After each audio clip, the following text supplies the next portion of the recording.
बहुत समय पहले की बात है।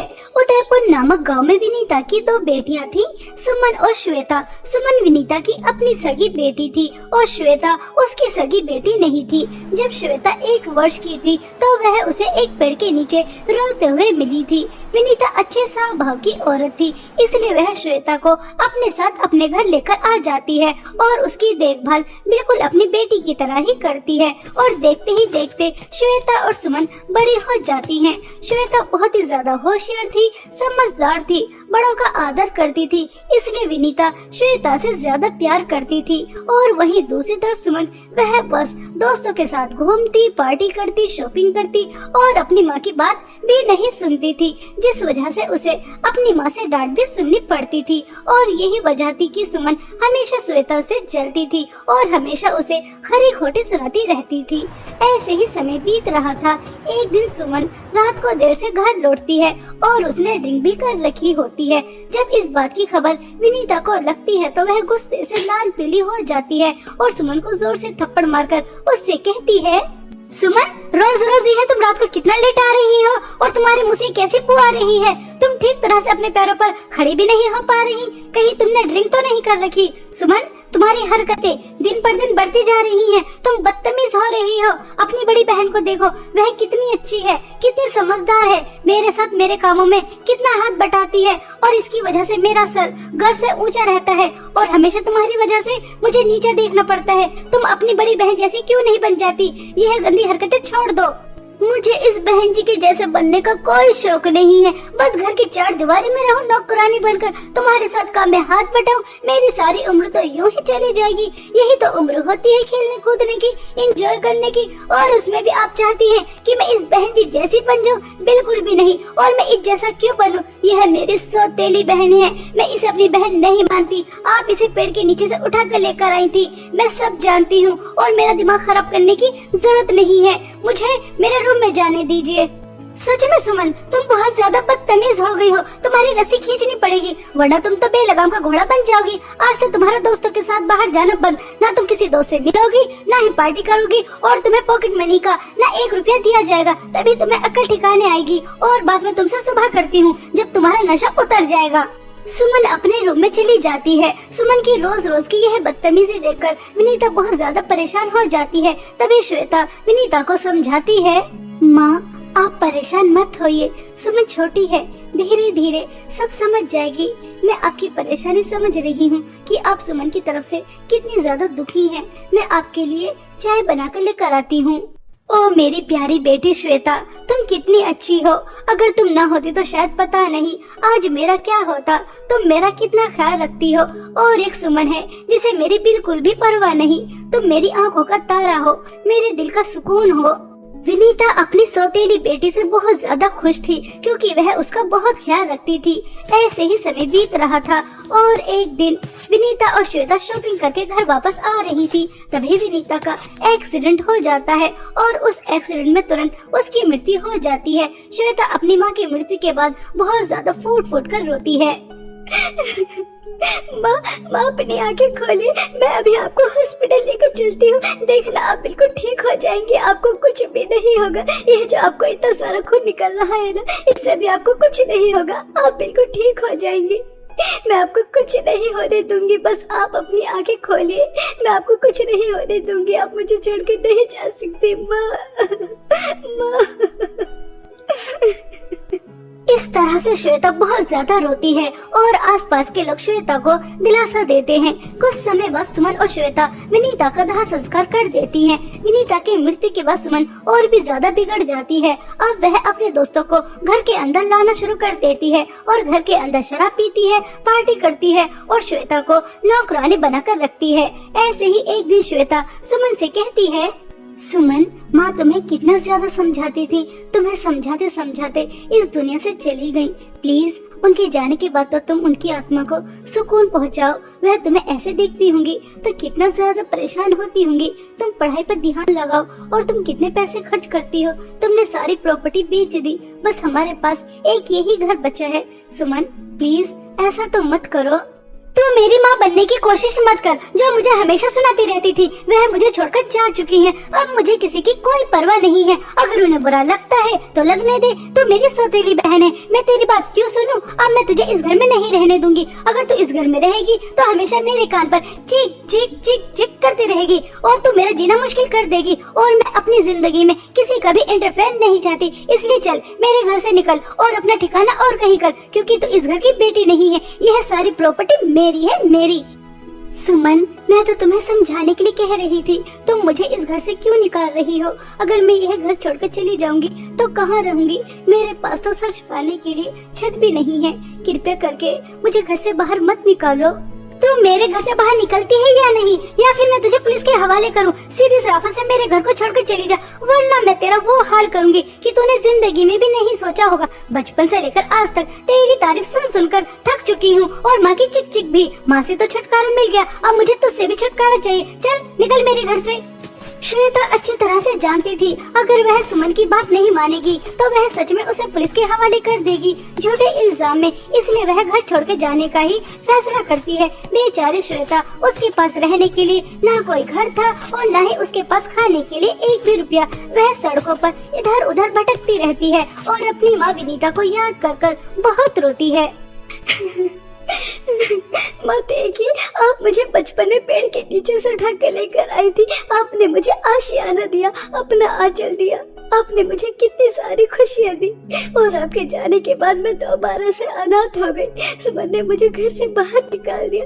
2 दिन हो गए इसी तरह से भटकते भटकते। मैं कहाँ जाऊँ? मैं भूखी भी हूँ, बहुत तेज भूख लगी है। मुझे तो कुछ भी समझ में नहीं आ रहा है, ये क्या हो गया? माँ, आप मुझे छोड़कर क्यों चली गई? आपको मुझे छोड़कर नहीं जाना चाहिए था। आपको तो अभी सुमन को भी सुधारना था। देखिए, उसकी बदतमीजी दिन पर दिन बढ़ती जा रही है।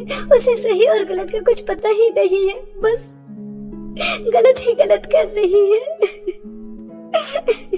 इस तरह से श्वेता अपनी सौतेली माँ विनीता को याद कर कर बहुत रोती है। तभी श्वेता की नजर एक जंगल की तरफ जाती है जहाँ से रोशनी आ रही थी, जिसे देखकर श्वेता चौंक जाती है। अरे, यह रोशनी कहाँ से आ रही है? ऐसी चमकती रोशनी तो मैंने अपनी जिंदगी में कभी नहीं देखी। मुझे उस जंगल के अंदर जाकर देखना चाहिए, आखिर वहाँ पर क्या है। हाँ, मुझे वहाँ पर देखना ही चाहिए। ऐसा सोचकर श्वेता जैसे ही उस जंगल के अंदर जाती है जहाँ से रोशनी आ रही थी, तो श्वेता को 2 नदी नजर आती हैं, जहाँ एक नदी के पास सोने का घर था और दूसरी नदी के पास चांदी का घर था। तभी सोने के घर की नदी से आवाज आती है, श्वेता, मैं जादू सोने के घर की नदी हूँ। मेरे जादू सोने के घर के अंदर आओ। इस घर के अंदर तुम्हें बहुत सारी धन दौलत मिलेगी, जैसे सोना, हीरे, मोती, पैसे, बहुत कुछ। और तुम्हारी जिंदगी में किसी चीज की कोई कमी नहीं होगी। तुम इस दुनिया की सबसे अमीर लड़की होगी। आओ मेरे घर के अंदर आओ, लेकिन मेरे घर के अंदर आने के लिए बस तुम्हें एक छोटी सी शर्त माननी होगी। मेरे नदी का पानी सूखता जा रहा है, इसलिए मेरे जादू सोने के घर को 2 सुंदर लड़कियों की बलि की जरूरत है। बस 2 सुंदर लड़कियों की बलि चढ़ाओ और सारी जिंदगी ऐश करो, ऐश। श्वेता, मैं जादू चांदी के घर की नदी हूँ। तुम मेरे घर के अंदर आओ। इस घर के अंदर तुम्हें कोई धन दौलत नहीं मिलेगी, न पैसा, न सोना, न चांदी, न रुपया, कुछ भी नहीं। बल्कि मेरे घर के अंदर एक छोटा सा गांव बसता है, जिसके अंदर कम से कम 100 से ज्यादा बच्चे बीमार हैं। उनकी तुम्हें सेवा करनी होगी, और जैसे ही वे बच्चे स्वस्थ हो जाएंगे तो जो मेरी नदी का पानी सूख रहा है वह दोबारा से भर जाएगा। लेकिन इसके बदले तुम्हें कुछ भी नहीं मिलेगा। अब तुम्हारे हाथ में है कि तुम सारी जिंदगी ऐश करने के लिए 2 सुंदर लड़कियों की बलि चढ़ाकर धन दौलत प्राप्त करना चाहती हो, या फिर 100 बच्चों को नया जीवन देकर पुण्य कमाना चाहती हो। मेरे पास रहने के लिए न घर है और न खाना खाने के लिए पैसे, कुछ भी नहीं है। मुझे धन दौलत की बहुत ज्यादा जरूरत है, लेकिन इन सब के बावजूद भी मैं धन दौलत का लालच नहीं करूंगी, क्योंकि मुझे मेरी माँ समझाती थी कि लालच बहुत बुरी बला होती है। कभी भी हमें लालच में नहीं आना चाहिए। इसलिए मैं जादू चांदी के घर के अंदर जाना चाहती हूँ और 100 बच्चों की सेवा करना चाहती हूँ और पुण्य कमाना चाहती हूँ। पुण्य कमाना दुनिया की सबसे बड़ी धन दौलत है और मैं वही प्राप्त करना चाहती हूँ। ऐसा कहकर श्वेता नदी के सहारे जादू चांदी के घर के अंदर चली जाती है और वहाँ जाकर श्वेता देखती है तो वह घर धन दौलत से भरा हुआ था। यह देखकर श्वेता चौंक जाती है और सोचती है कि सब बच्चे कहाँ पर हैं। तभी उसे जादू चांदी के घर से आवाज आती है, श्वेता तुम बहुत अच्छी लड़की हो, तुम्हारा दिल बहुत बड़ा है, वरना आज के टाइम में इतनी सारी धन दौलत छोड़कर कौन किसकी मदद करना चाहता है। तुम्हें पैसों की जरूरत थी, इस सब के बावजूद भी तुमने धन दौलत का लालच नहीं किया, तुमने लोगों की मदद करने के बारे में सोचा। इससे पता चलता है कि तुम कितनी अच्छी लड़की हो। यह घर भी तुम्हारा है और इसकी धन दौलत भी तुम्हारी है। इस घर को तुम जहाँ चाहो वहाँ रख सकती हो और इसकी मदद से तुम औरों की भी मदद कर सकती हो। अगर तुम चाहो तो अब तुम्हारी जिंदगी में धन दौलत की कभी कमी नहीं होगी। जाओ प्यारी बच्ची, खुश रहो। जादू चांदी के घर की बातें सुनकर श्वेता बहुत ज्यादा खुश हो जाती है और वह खुशी खुशी जादू चांदी का घर लेकर एक गांव में आ जाती है और वहां रहने लगती है और जादू चांदी के घर की धन दौलत से गांव के गरीब, परेशान और अनाथ लोगों की बहुत मदद करती है, जिस वजह से श्वेता का आस पड़ोस में बहुत नाम होने लगता है, उसकी जय जयकार होने लगती है। ऐसे ही समय बीत रहा था। वहीं दूसरी तरफ सुमन आज बहुत गरीब हो चुकी थी, उसके पास कुछ भी नहीं बचा था।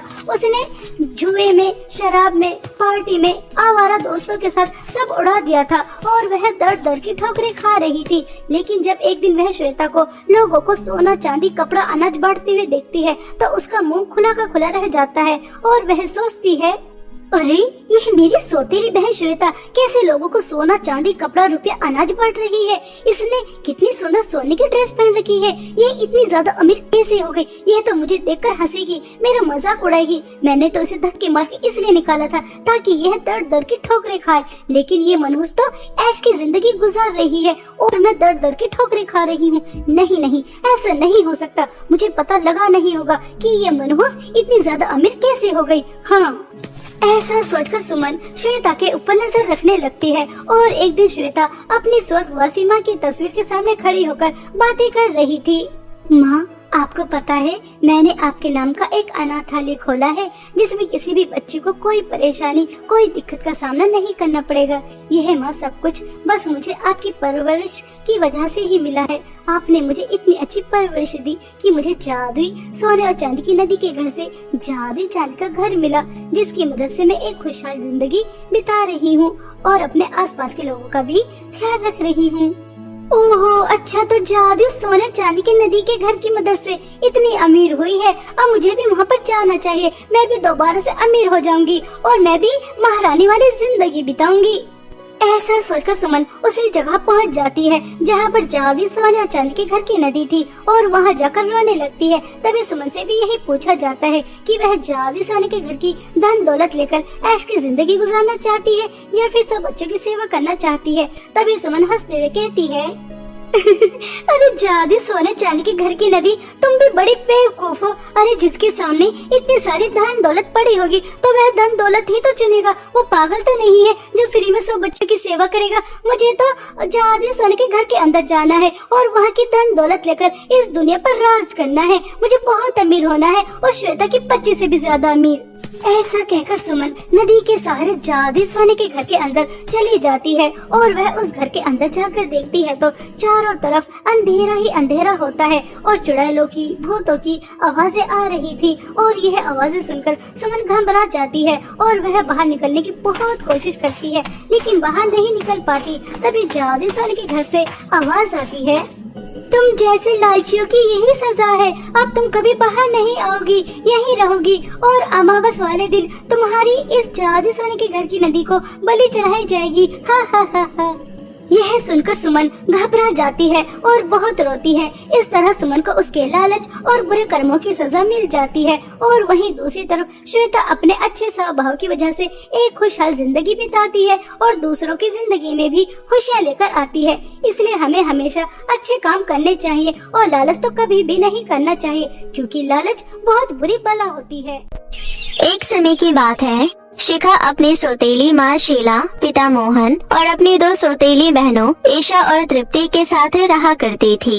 शीला एक बहुत ही चालाक औरत थी। जब मोहन की पत्नी की मृत्यु हो गई तो उसने मोहन को अपने जाल में फंसाकर उससे उसके पैसों के लिए शादी कर ली। मोहन भी अपनी बेटी शिखा की देखभाल के लिए एक माँ चाहता था, इसलिए उसे भी दूसरी शादी से कोई ऐतराज नहीं था, परंतु उसका ये फैसला बहुत ही गलत साबित होता है। शीला मोहन के सामने तो शिखा से बहुत ही ज्यादा प्यार करा करती थी, परंतु जब मोहन काम के सिलसिले से बाहर चला जाता तो वो शिखा से पूरे घर का काम करवाती थी और अपनी दोनों बेटियों को राजकुमारियों की तरह रखती थी। शिखा नहीं चाहती थी कि उसके घर में किसी भी तरह का कलेश हो, इसलिए वो अपने पिता को अपनी सौतेली माँ के द्वारा किए गए अत्याचारों के बारे में नहीं बताती थी।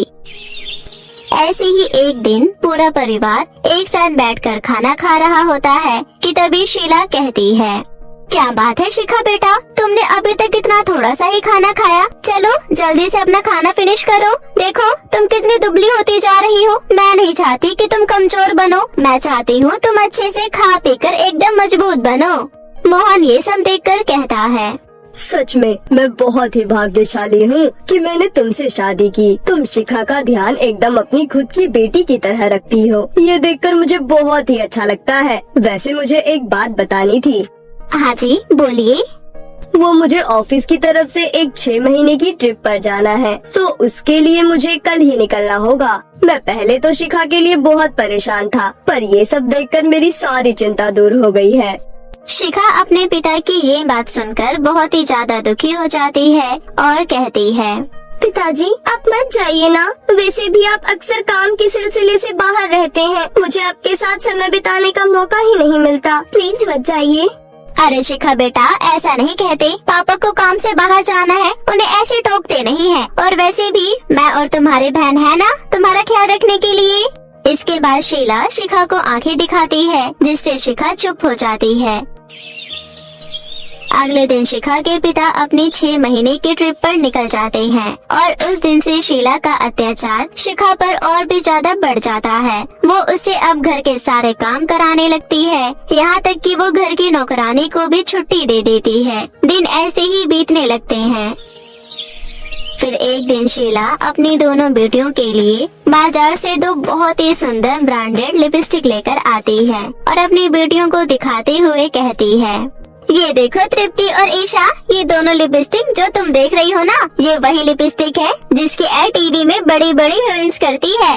मैंने इनका कलर देखा और मुझे लगा कि लिपस्टिक मेरी बेटियों के लिए ही बनी है, इसलिए मैं तुम दोनों के लिए ले आई। पर माँ ये तो बहुत ही महंगी लिपस्टिक है। हाँ मैंने भी सुना है, इस लिपस्टिक की कीमत बहुत ही ज्यादा है। किसी भी लिपस्टिक की कीमत मेरी बेटियों से ज्यादा नहीं है और मैं जानती हूँ ये लिपस्टिक तुम्हारे चेहरे पर बहुत ही ज्यादा खूबसूरत लगेगी। शिखा भी वहीं पर खड़ी होती है और ये सब देख रही होती है। शिखा को बचपन से ही लिपस्टिक का बहुत शौक था। वो अपनी माँ की लिपस्टिक निकाल निकाल कर लगाया करती थी। जब वो उन लिपस्टिक को देखती है तो उसे भी उन्हें लगाने का मन करता है, इसलिए वो अपनी माँ से कहती है, माँ क्या एक बार मैं भी ये लिपस्टिक ट्राई कर सकती हूँ? तू जानती भी है इसकी कीमत क्या है? तेरी औकात से बहुत बाहर है। तू इसे लगाना तो छोड़, छू भी नहीं सकती, समझी? जा जल्दी से मेरे और मेरी बेटियों के लिए नूडल्स बना कर ला। बेचारी शिखा आंखों में आंसू लिए रसोई में चली जाती है और नूडल्स बनाने लगती है, साथ ही साथ रोते हुए कहती है, माँ आप क्यों चली गई? आपके जाते ही पिताजी ने ऐसी औरत से शादी कर ली जो मुझे बिल्कुल भी प्यार नहीं करती, बल्कि मुझ पर अत्याचार करती है। ना मुझे ढंग का खाना खाने को देती है, ना ही पहनने को, ना ही मेरी कोई इच्छा पूरी करती है। शिखा ये सब बोल ही रही होती है और उसका ध्यान नूडल्स पर नहीं जाता, जिससे सारे नूडल्स जल जाते हैं। जिसकी बदबू सूंघकर शीला रसोई में आती है और नूडल्स को देखकर शिखा को एक जोरदार चांटा लगाते हुए कहती है, अरे अकल की अंधी, ध्यान कहाँ है तेरा? सारे नूडल्स जला दिए, अब मेरी बेटी और मैं क्या खाएंगे? पता नहीं कहाँ ध्यान रहता है इसका। चल जा जल्दी से मार्केट से नूडल्स लेकर आ, समझी? शिखा उदास होकर मार्केट से नूडल्स लेने चली जाती है। शिखा जब भी दुखी हुआ करती थी तो वो अपने घर के रास्ते में पड़ने वाले एक जंगल के पेड़ के नीचे बैठकर अपने मन को शांत किया करती थी। आज भी वो ऐसा ही कर रही थी कि तभी उसे उस जंगल के साथ वाली नदी में एक छोटी सी बिल्ली डूबती हुई दिखाई देती है। शिखा बिना कुछ सोचे नदी में कूद जाती है और जैसे तैसे उस बिल्ली की जान बचाती है। पानी से बाहर आते ही वो बिल्ली एक परी के रूप में बदल जाती है। जिसे देखकर शिखा हैरान रह जाती है। जिसके बाद वो परी कहती है, तुम्हारा बहुत बहुत धन्यवाद। मैं अग्नि परी हूँ। पानी से मुझे खतरा रहता है और गलती से मैं नदी में डूब गई, इसीलिए मैं एक बिल्ली के रूप में बदल गई। तुम्हारा बहुत बहुत धन्यवाद। अगर तुम जल्दी ना करती तो शायद मैं वापस कभी परी नहीं बन पाती। क्या हुआ, तुम थोड़ी उदास लग रही हो?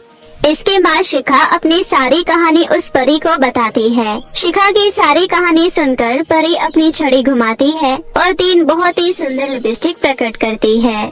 शिखा, ये तीनों लिपस्टिक जो तुम देख रही हो ये कोई मामूली लिपस्टिक नहीं है, बल्कि जादुई लिपस्टिक है। ये तीनों जादुई लिपस्टिक मैं तुम्हें देना चाहती हूँ। जब भी तुम्हारे पास घर का बहुत सारा काम हो तो तुम इस पिंक वाली लिपस्टिक से कहना, ये तुम्हारे घर के सारे काम कर देगी। और जब भी तुम्हें भूख लगे या तुम्हें खाने की जरूरत हो तो तुम इस लाल वाली लिपस्टिक से कहना, ये तुम्हारी इच्छा पूरी कर देगी। और जब भी तुम्हें धन दौलत की जरूरत हो तो तुम इस सुनहरी लिपस्टिक से कहना, ये तुम्हारी धन दौलत की हर जरूरत पूरी कर देगी।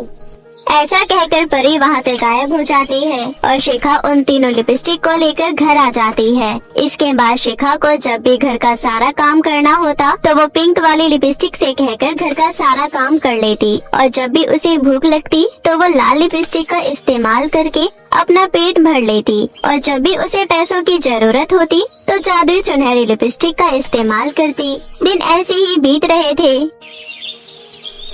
एक दिन ईशा तृप्ति और शीला के साथ में बैठकर बातें कर रही थी कि तभी ईशा कहती है, माँ, तुम्हें नहीं लगता कि कुछ गड़बड़ है? कैसे गड़बड़? मैं कुछ समझी नहीं। मैं कुछ दिनों से नोटिस कर रही हूँ, ये शिखा की बच्ची हर काम इतना जल्दी कर देती है, जबकि हम इसे सिर्फ एक वक्त का खाना देते हैं। उसके बाद भी इसके अंदर इतनी ताकत आती कहाँ से है? हाँ, बात तो तेरी बिल्कुल सही है। मैं भी कुछ दिनों से देख रही हूँ, ये बहुत खुश लग रही है। हम इसका पता लगाना होगा। इसके बाद तीनों माँ बेटी मिलकर शिखा पर नजर रखने लगती है। फिर एक दिन जब शिखा अपनी तीनों जादू लिपस्टिक का इस्तेमाल कर रही होती है तो वो तीनों माँ बेटी शिखा को देख लेती है, और फिर शिखा जब वहाँ से जाती है तो शीला उन तीनों लिपस्टिक को चुरा कर अपनी बेटियों के कमरे में आ जाती है, और फिर वो तीनों एक एक करके वो लिपस्टिक लगाने लगती है। लेकिन जैसे ही वो उस लिपस्टिक को लगाती है उनका पूरा चेहरा काला पड़ जाता है और उनके पूरे शरीर में जहर फैल जाता है और उन तीनों की वही मृत्यु हो जाती है। इसके बाद जब शिखा के पिता घर वापस आते हैं तो शिखा उन्हें सारी बात बताती है, जिसके बाद मोहन शिखा से माफी मांगता है और उस दिन के बाद से वो दोनों आपस में खुशी से एक साथ रहने लगते हैं।